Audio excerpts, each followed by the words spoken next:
నమస్కారం అండి. అందరికీ welcome to my YouTube channel Shri Manju spiritual videos. శ్రీమాత్రే నమః, శ్రీ గణేశాయ నమః, శ్రీ గురుభ్యో నమః. మనం ఈరోజు వీడియోలో శని జయంతి సందర్భంగా శని స్తోత్రం వివరణ తెలుసుకుంటున్నాం కదా. పార్ట్ 2గా ఈరోజు వీడియోలోగా ఉంటుందండి.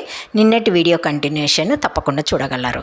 కానీ అంతకంటే ముందుగా మీరు కనుక మన ఛానల్ని వీడియోని మొదటిసారి చూసి ఉంటే తప్పకుండా ఒక లైక్ ఇవ్వండి, షేర్ చేయండి, నచ్చితే సబ్స్క్రైబ్ చేసుకోండి, కామెంట్ పెట్టండి. ప్లీజ్ అన్నీ చేయండి ప్లీజ్. ఇంకా వీడియోలోకి వెళ్ళిపోదాము. శ్రీమాత్రే నమః. ఓం శనేశ్వరాయ నమః. నిన్నటి వరకు పూజ గురించి తెలుసుకున్నాం కదా. పూజ చేసిన తర్వాత దాని ఉపయోగాలు ఎలా చేయాలో తెలుసుకుందాము. శనేశ్వరాయ నమః. శనివారము నల్ల నువ్వులు దానం చేయడము, నల్ల వస్త్రము దానం చేయడము, కాకులకు ఆహారం పెట్టడము, అవసరమైన వారికి సహాయం చేయడము, వృద్ధులకు కూలీలకు గౌరవం ఇవ్వడము శని ఆరాధనలో మంచి ఆచరణలుగా భావిస్తారు అందరూ. ముఖ్యమైన భావము: శనీశ్వరుని ఆరాధనలో భయం కంటే భక్తి, వినయం, నిజాయితీ, క్రమశిక్షణ ముఖ్యమైనవి. ఈ మంత్రాన్ని జపించినప్పుడు నా కర్మలను అర్థం చేసుకొని నా జీవితాన్ని సరిదిద్దుకునే శక్తి నాకు కలగాలి అనే భావనతో జపించడం ఉత్తమము. శనేశ్వరాయ నమః. దాని వివరణగా మొదటగా శనీశ్వరుడు మరియు వినాయకునికి ఉన్న సంబంధం ఏమిటో తెలుసుకుందాము. ఒక చిన్న కథగా వివరిస్తున్నానండి, తప్పకుండా చూడండి. ఒకసారి శనీశ్వరుడు వినాయకుడిని దర్శించడానికి వచ్చాడు.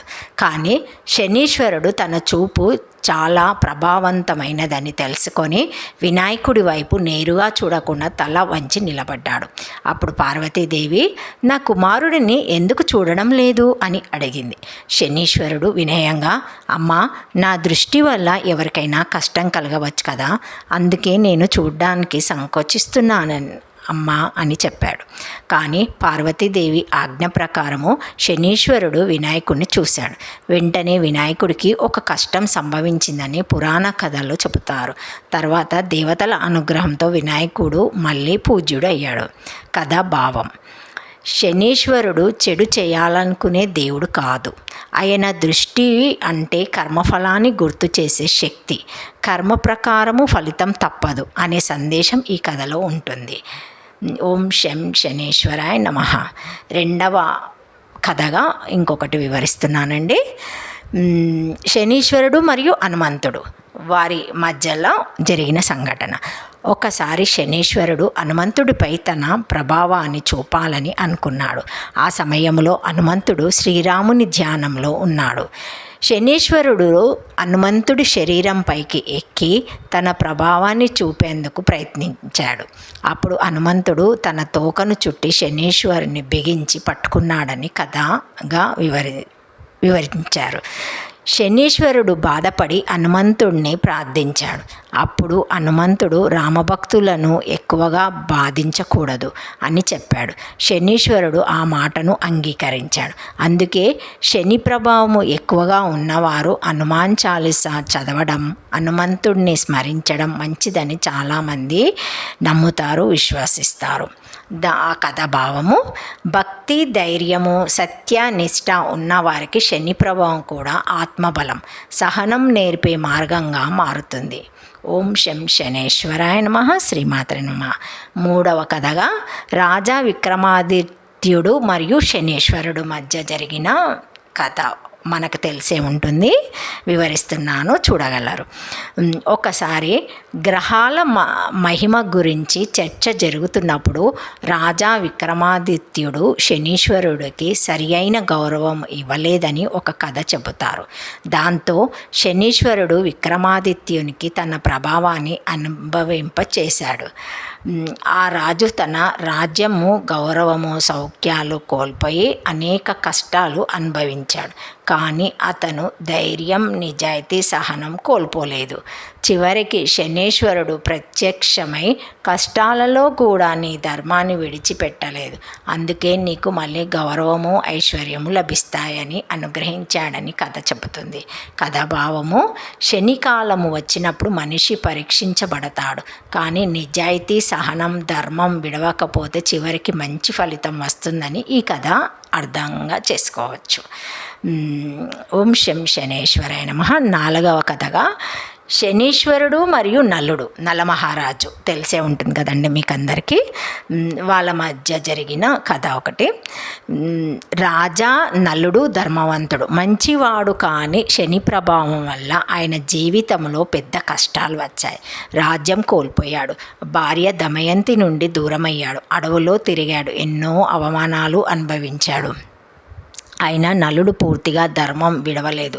కాలం గడిచాక శని ప్రభావం తగ్గిందని నలుడు తన తప్పులను గ్రహించి మరింత పరిపక్తుడై చివరికి తన రాజ్యాన్ని, కుటుంబాన్ని తిరిగి పొందాడు. కథ భావము: శని ప్రభావము మనిషిని నాశనం చేయడానికి కాదు, మన లోపాలను గుర్తించి మనసును బలంగా తయారు చేయడానికి వస్తుందని ఈ కథ సూచిస్తుంది. ఓం శం శనేశ్వరాయ నమః. శ్రీమాత్రే నమః. 5వ కథ శనీశ్వరుని న్యాయ స్వభావము. శనీశ్వరుడు కర్మఫలదాతగా ప్రసిద్ధుడు కదా. ఆయన ఎవరికి కారణం లేకుండా కష్టం ఇవ్వడని విశ్వసిస్తారు, అందరూ నమ్ముతారు. మన కర్మ, మన ఆలోచనలు, మన ప్రవర్తన ప్రకారం ఫలితాలు అనుభవింపచేస్తాడు. శనీశ్వరుడు ఆలస్యం చేస్తాడు కానీ అన్యాయం చేయడని పెద్దలు చెబుతారు. నిజాయితీగా జీవించేవారు, కష్టపడి పనిచేసేవారు, పేదలకు సహాయం చేసేవారు, వృద్ధులను గౌరవించేవారు, కుటుంబము మరియు ఉద్యోగ బాధ్యతలను సక్రమంగా చూసుకునేవారు శనీశ్వరుని అనుగ్రహానికి పాత్రులు అవుతారని విశ్వాసం. కథాభావము: శనీశ్వరుడు భయపెట్టే దేవుడు కాదు, ఆయన న్యాయం, కర్మఫలం, క్రమశిక్షణ, సహనం, వినయం నేర్పించే గురువు. ఓం శం శనేశ్వరాయ నమః. శనీశ్వరుని కథల ప్రధాన సందేశం: శనీశ్వరుని కథలు మనకు ఒక ముఖ్యమైన విషయాన్ని చెబుతాయి. శని ప్రభావం అంటే కేవలం కష్టం కాదు, అది మన జీవితాన్ని సరిదిద్దే పరీక్ష.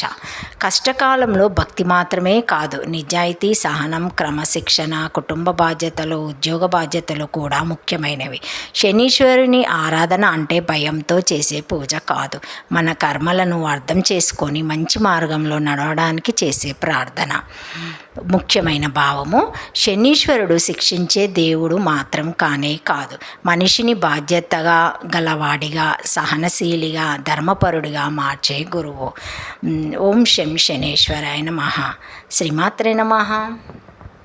శనీశ్వరుని దశనామాలు: కోనస్థ పింగళో బభ్రుహో కృష్ణో రౌద్రాంతకో యమః శౌర్యో శనీశ్వరో మందా పిప్పలాదేన సంస్తుతః ఏతాని దశనామాని ప్రాతరుద్ధాయ యా పఠత్ శనీశ్వరకృత పీడాన కదాచిదభవిష్యతి.